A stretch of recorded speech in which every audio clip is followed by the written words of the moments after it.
Under the pale wash of rain and scattered neon, Iris lived quietly at the edge of the old city. Her tiny apartment felt safe, filled with old books, a velvet armchair, and a blue lamp that glowed warmly at night. Most evenings, Iris sat by the rain-dappled window, sipping tea as distant cars hummed by.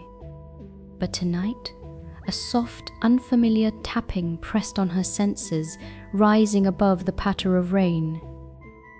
The city seemed to hold its breath, as if inviting her to step outside her cocoon of comfort. Something, curiosity, a gentle ache for connection, stirred within her. Perhaps it was time to seek what waited beyond her glowing blue lamp. Rain-slicked streets stretched beyond Iris' door, their surfaces reflecting smeared light from old street lamps and shuttered shops. With her coat buttoned snug, Iris stepped out, the city breathing 1,000 secrets through glistening gutters and whispered wind. The tapping sound grew clearer, a measured, gentle rhythm guiding her around corners where jade telephone booths stood deserted and bicycles huddled close to silent walls.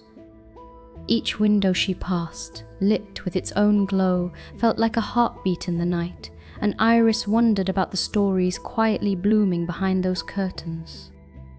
Crossing under an archway, she noticed the blue lamp's reflection shimmering on the wet pavement like a beacon showing the way.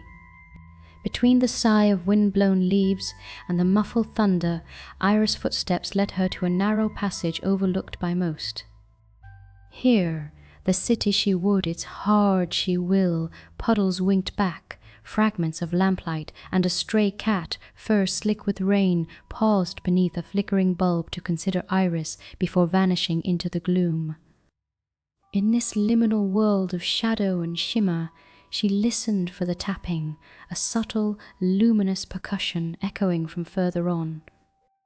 A broken umbrella, left propped against a stoop, became a clue. Iris righted it, planting it neatly by the door. As the tapping quieted, replaced by the rhythmic drumming of rainfall, she realized helping in small ways changed the very rhythm of her journey.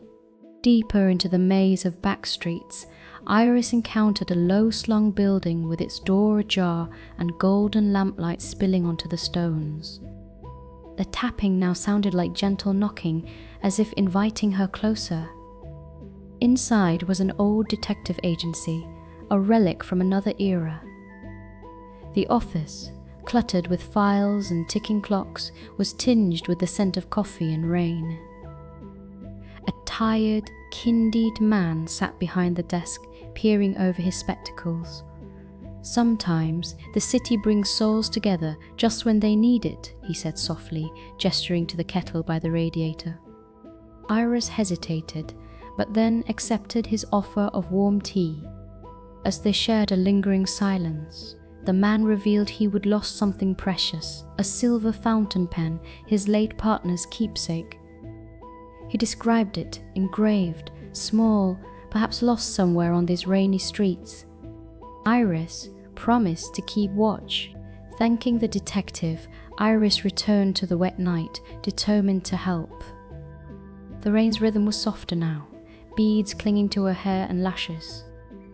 She retraced her steps along the back alley, where amber lights and blue shadows mingled over shop fronts. Beneath a wooden bench, something glinted, a silver pen, engraved, catching the faint gleam from a puddle. As Iris stooped to retrieve it, a sense of warmth bubbled up inside her. She remembered being a child, searching the neighborhood for lost marbles, the gentle comfort of finding something meant to be found. With pen in hand, she hurried back, her purpose lighting each step. The detective accepted the pen with silent gratitude. Iris saw how his posture eased, the creases of worry fading from his face. He shared stories of the city, tales of chance meetings, lost things, and kindnesses exchanged beneath the anonymity of overcast nights. Iris realized she had stepped into a greater web of quiet connection, each act echoing through the closed doors and glowing windows of the city. The detective, with a smile, handed her a tiny blue key on a ribbon. "For finding what was lost, here is a token of thanks," he said, hinting that its purpose might reveal itself in time.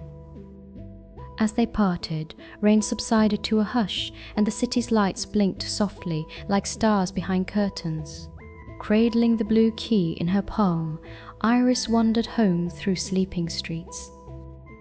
She passed windows aglow with quiet lives, a family sharing laughter by lamplight, an old man reading beneath a brass fixture, a young woman tending her plants. The once mysterious city now felt close, each shadow softened by the glow of human kindness.